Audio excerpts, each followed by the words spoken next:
Casey right here in front starts off. Matt, it really seemed like the offense picked up when Mason came in the game to start the first half. Yeah. What did he provide today? I thought he was great. His ability to space the court, to be a plus 30 in 18 minutes is pretty hard to do. But I thought he just made good decisions more than anything. He didn't turn the basketball over. He took his threes when they came his way. Just moving the basketball more than anything offensively. And, obviously he's a great compliment to Zach and really gives us balance and spacing on the offensive end. Hey Coach, that 27-2 run, what was the difference maker that made that run possible? Right. They do a great job. Two things. They do a great job of living in the paint offensively. They do a great job of turning you over. And we were able to handle their pressure at that time and then also keep them out of the paint. So when they're getting layups, as you saw in the second half, right? They're getting back cut layups, they're getting 45 cut layups, they're driving the ball, getting their layups. And then they've struggled shooting the basketball. If they can sprinkle in some threes with that, I thought we did a good job because I really think their success starts with their quickness and their ability to live in the paint. And I thought we did a much better job of keeping the ball out of there. And then obviously we made shots. We made good decisions, simple decisions, and we made shots. That kind of segues into my question. Clary is probably one of the fastest, quicker guards you played this season. Can you assess kind of real time how you did keeping him out of transition, but also keeping him in front of you? Yeah, you're going to limit, if you can limit your turnovers and you can make shots, you're going to lessen somebody in transition. But with him, more of a team, I thought Braden and Lance and Ethan really played well, did some really good things for us. Did a good job of guarding him. And, he's going to make some shots. He's a tough shot maker. But, I think he had 14, what did he get? 16 on 16 shots. I think you would live with something like that when someone's getting that volume of shots. But I thought our guys did a good job on him. Matt Zach on foul trouble the last two games, and his numbers still average 12.5 points, 11 rebounds those two games. But right. We're used to more performances like tonight. Yeah. But he had 19 and 13 by the half. Does it impress you still when he's able to do this at such a consistent pace? Yeah, just having a nose for the basketball. Keep going to the glass, even when you're in crowded areas. Because I think when you keep moving and you keep going, now if they're grabbing you and holding you and kind of sandwiching you in there, it's easier for the officials to see. But just being active. We need him to be active, going to the offensive glass, and we need him to dominate the defensive glass and start our break. But no, he's he's obviously a special player, but he's also one of those guys that's, if you've never faced him, he's hard to prepare for. You can watch him on film, but you don't realize how big and strong he is until you play against him. You guys only turned him over 8 times, but got 21 pass break points. So, what did you see there? And yeah, what impacted that? Not really. Really trying to with them the way Ace Baldwin and Clary are so fast. We were more just trying to keep them out of the paint. So I don't know what the game totals are, but I know at halftime they had more possessions out of the paint than they did in the paint. And so that was more, especially if we switched some things and we had some tough matchups, we wanted to be able to get in those gaps and make it hard. Sometimes they empty out, and so there's not, somebody high right there to help them in those. But then we just really talked about doing a good job of dribble containment and keeping them out of there and playing good team defense and staying with their shooters. Not as much as you want to have active hands, but you also want to, understand when somebody is quicker than you, you got to be smart. You got to be really smart. You wanted to get them out of rhythm. Coach, Caleb seemed like he had a good game today. How have you gone about kind of making sure that he stays involved this season? He's kind of the odd man out before, but you're still going to need him as the season goes on. Yeah, it's kind of tough. He's, we've had different guys in that role to where when you look at minutes, you normally walk out of each game to saying this guy deserves to play a little bit more, right? But, we only have 80 minutes on our front line. So after, Zach, zaps 30 of them, and you got 3 guys there with 50 minutes, you can go and look at it. But you just kind of wait and see. Before I would kind of look at matchups and say, this should be better than this. And the college basketball is so screwy, it's better to kind of organically kind of just watch And then as you go through that first half, just kind of see who's played better for whatever reason, right? Like who's giving you more. Sometimes that's hard to quantify defensively.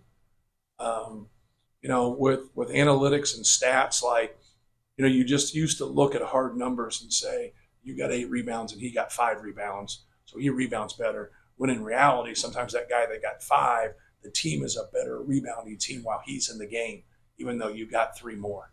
All right, so I'm not trying to blow your mind, but that's what you want. You just want to be better as a team. So, Caleb's done some really good things for us, but he ends up sometimes, it's happened to Mason before, and he's had 12 minutes. It's happened to Trey before, and it's happened to Caleb. Caleb's got a little bit more of that.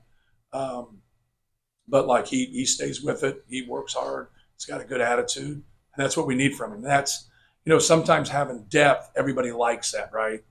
Players don't always like that, right? They don't want depth. They want to be one of the guys, 7, 8 guys play, and they play all the time, and they know what they're getting every game. But when you have depth, sometimes it's like I always look back and say, why didn't I play this guy more? Like I rarely look at a box score and say, this guy played too much. This guy played too less. I always am looking at stuff like that because you want to give yourself the best chance to win. Coach, how important was it getting this win against Penn State, especially after what happened with Nebraska on Tuesday? Yeah, it's a lot of times when you get into that mode, like you don't shoot the ball as well. We make 13 threes, even though we take a lot of threes in that Nebraska game. They made some really tough shots. The thing that, I thought for us is we didn't make our own breaks in that Nebraska game. Like we would do good things. We just kept putting bad on top of good and good on top of bad. There was no consistency. We weren't awful, right? But we weren't good. Like we just were lukewarm, man. We just were there and make 2 shots, turn the ball over. Get 2 stops, turn the ball over. Have the ball in our hands, lose it. Let a guy get it, get an and one. And so like when you're just, find ways to win, right? Don't find ways to lose. Find ways to win. And we just didn't have enough consistency in that game. And we had to be better defensively, and we weren't. But with all that being said, I thought Nebraska was really good. And it's hard, like, does that help us win this game? Sure. Does that help them lose the next game against Iowa? I don't know. I'm not in their locker room. But I know that's competitive basketball. Don't get too high and don't get too low. Try to be on even keel. You gotta have an edge when you win. All right. You gotta have an understanding when you lose. Why did we get beat? But just keep, going. Like keep going and keep fighting. Don't look at things and get, caught up. Like tonight we did a lot of good things, right? But the ball went in. We made shots, so that always makes it look better. If it doesn't go in, I looked at Nebraska's game like our Alabama game. We just outscored Alabama. That's all it was. We just outscored them. So we had to outscore Nebraska if that's the way we were going to be defensively. And that's what I try to tell those guys. Could we beat Alabama if the ball doesn't go in? I don't know. The ball went in that night. So you feel great and you're better than them. In reality, maybe we are, maybe we aren't. Yeah, so this got touched on earlier, but obviously you've invested a lot throughout the offseason in Trey for oftentimes Mason's obviously coming in and giving you something, playing more finishing games, things like that. When do you know and what tells you in those first 10 minutes whether it's Trey's number or Mason's number? It doesn't always happen in the first 10 minutes. It can. Obviously, if this game was a closer game, Mason would have played more. All right, so I balance minutes when things get some distance.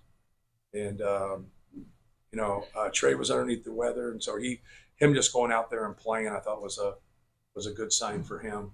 He wouldn't say that, but like, he's, battling it like a lot of people battle at this time of the year. But no, just trying to gauge like, what's best, for us. And obviously, Mason was best for us tonight. We went back to him, more if the game was closer. But we didn't. We're just trying to get everybody minutes. Last one. Miles got in a little more today. He scored 7. It's been uneven for him. Did he show you anything today? Or anything that stuck out? He showed me that he's a good shot maker. And that's not in question. He's in a really tough spot. And once again, it's the depth of a team, right? It's when we've talked about it from day one, trying to play 10 people and keeping 10 people involved. You're just not going to be able to do that every single night. And, he's learning and he's getting better. There's no doubt when you see him come in and to kind of have that short memory, if I'm using it right, just to come in and I'm just going to stick this pull up. Then the ball swings back around to me. I'm going to shoot a three. Like he's been sitting over there for 30 minutes. You know how hard that is? Like that's hard, but he's a good player. He's a talented player. With that being said, like Ethan Morton comes in and really helps us.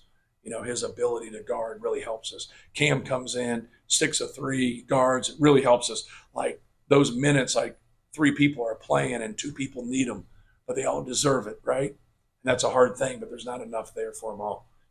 But he's kept a great attitude. I didn't play him in the Illinois game. He played in the first half of Nebraska. He comes in and watches tape. He works on his game. He's going to be a really good player for us. But no, he's a guy that can put points on the board. Anything else?